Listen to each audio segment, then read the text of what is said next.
আসসালামু আলাইকুম এভরিওয়ান। এই চিকেন কষাটা খেতে কিন্তু গরম ভাত, রুটি, পরোটা সকলের সাথে অনেক ভালো লাগে খেতে। এই চিকেন কষাটা বানানোর জন্য আমি এখানে চিকেনগুলোকে খুব ভালোভাবে ধুয়ে পরিষ্কার করে ম্যারিনেট করে নেব। এর জন্য নিচ্ছি 1 চামচের মতো লেবুর রস, 1 চামচ আদা রসুনের পেস্ট, স্বাদ অনুযায়ী লবণ, 1 চামচ হলুদ গুঁড়ো, হাফ চামচ রেড চিলি পাউডার। আপনারা মরিচ গুঁড়োর পরিবর্তে কাঁচা মরিচ বাটাও ব্যবহার করে নিতে পারেন। 1 টেবিল চামচ সর্ষের তেল, 1 চামচ ধনে ও জিরে গুঁড়ো। এবার এটাকে খুব ভালোভাবে মিক্স করে আধ ঘন্টার মতো ম্যারিনেট করে নেব।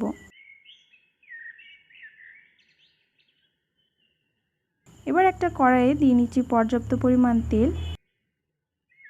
দিয়ে দিচ্ছি 1 চামচ গোটা জিরে, একটা তেজপাতা, কিছু কাঁচা মরিচ, একটা দারচিনি ও কিছু লং।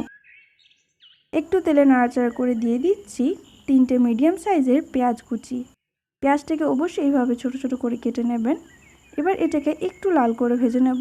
খুব বেশি লাল করে ভাজলে চলবে না, শুধুমাত্র এর কাঁচা ভাবটা চলে গেলেই হবে। এরপর এতে দিয়ে দিচ্ছি 1 চামচ ও হাফ চামচ আদা রসুনের পেস্ট। একটু নাড়াচাড়া করে নেব যাতে এর কাঁচা ভাবটা চলে যায়।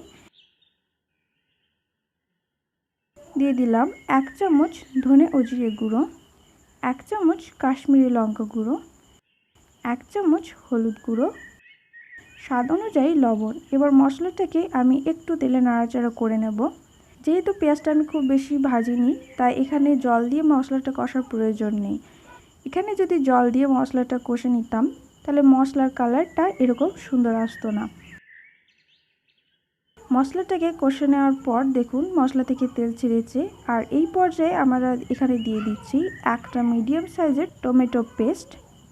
আবারও মশলাটাকে আমি লো ফ্লেমে রেখে খুব ভালোভাবে কষে নেব। দেখুন মশলা থেকে তেল ছেড়েছে, আমাদের মশলা খুব ভালোভাবে কষা হয়ে গিয়েছে। এরপর আমি এর মধ্যে ম্যারিনেট করে রাখা মাংসটা দিয়ে দিলাম।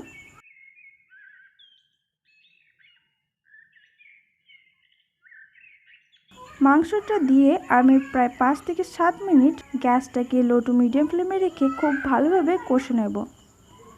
মাংসটাকে যত ভালোভাবে আপনারা কষে নিতে পারবেন, মাংসটা কিন্তু ততই টেস্টি হবে খেতে। তাই আমি এখানে 6 থেকে 7 মিনিট খুব ভালোভাবে কষে নিয়েছি। এখানে আলাদাভাবে জল অ্যাড করার কোনো প্রয়োজন নেই। একটু কষে নেওয়ার পর যখন জল ছাড়তে লাগবে তখন আমি এটাকে ঢেকে রেখে দেব 5 থেকে 6 মিনিটের মতো। দেখুন মাংস থেকে কত পরিমাণ জল বের হয়েছে। আমি কিন্তু এখানে আলাদাভাবে কোনো জল অ্যাড করিনি। এই জলেই কিন্তু আমাদের মাংস খুব ভালোভাবে সেদ্ধ হয়ে যাবে।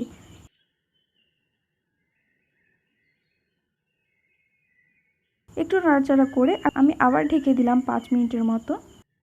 দেখুন মাংস থেকে আমার তেলটাও ছেড়েছে, অর্থাৎ মাংসটাও খুব ভালোভাবে কষা হয়ে গিয়েছে ও মশলাটাও খুব ভালোভাবে কষা হয়ে গিয়েছে। আপনারা যদি চান এভাবেও খেতে পারেন, তবে আমি এটাকে আরও কিছুক্ষণ নাড়াচাড়া করে এটাকে আরও কষা কষা করে নেব।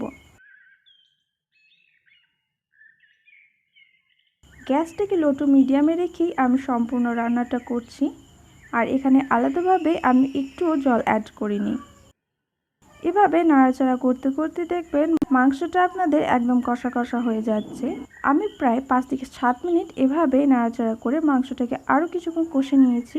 আর দেখুন মাংসটা আমাদের কতটা কষা হয়ে গিয়েছে। কালারটা দেখে কিন্তু বুঝতেই পারছেন যে কালারটা কত সুন্দর এসছে।